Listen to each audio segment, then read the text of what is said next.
iCOMBAT, and we're going to give you some brief maintenance tips for the irM4. The irM4 will last forever if properly maintained. However, there's a few things you must keep in mind while you own this product and use it. If you use it once in a while, or if you use it all the time, we recommend these tips quite often.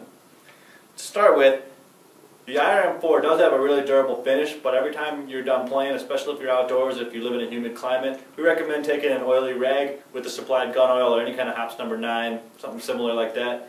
Just put it in a rag, wipe the whole thing down. That'll prevent rust, especially if you're storing them in a place which might be damp, such as a basement or a garage. The tip unscrews on here. The orange cap can also come loose after a while, so before you play all the time, make sure that that's tightened down and make sure the orange tip is securely fastened. You'll also want to be sure that the gun is properly charged. On the bottom of the USB port where you can charge with the supplied charger, make sure that you grab that charger firmly and pull it out. Don't grab the cord and yank it. You run the risk of breaking the charging port on the board, and it'll have to come back to us for repair. So be very careful when you put that charger in and out. The gun will also need to be lubricated. We recommend every day, but you can do it every 10,000 shots, whatever you think is most important. But we recommend doing it after every day of play. On the side ports right here, you'll see the bolt moving back and forth in there.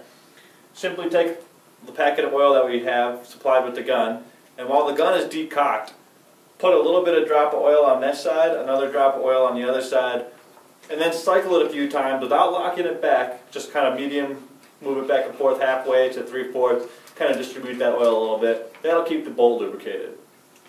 Another thing to pay attention to is the fill nipple on the inside. That's where the air goes into the gun from the smart mag.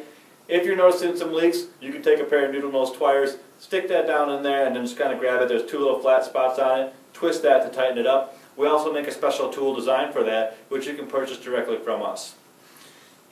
Check the nuts and bolts, make sure those are tightened. You don't want to over tighten them, but just hand tight with the Allen key that's supplied or one that you might have. That'll keep all the screws completely fastened. Also important is that you keep the lens clean. You can take a cotton swab or a paper towel, stick that down in there, just kind of clean off the lens. If you notice you're not getting the usual range, probably because the lens is dirty, so make sure you keep that clean as well. Also, one last thing is you want to make sure the stock nut is completely fastened. Sometimes just come loose, especially after this gun has been banged around a little bit. You can use any armorer's wrench that you would for an AR-15, or you can buy one from us. Make sure you stick that on there and you can just tighten it a little bit. You don't have to crank it, just hand tighten it to secure it up. If you want to know more about maintaining your irM4, just give us a call.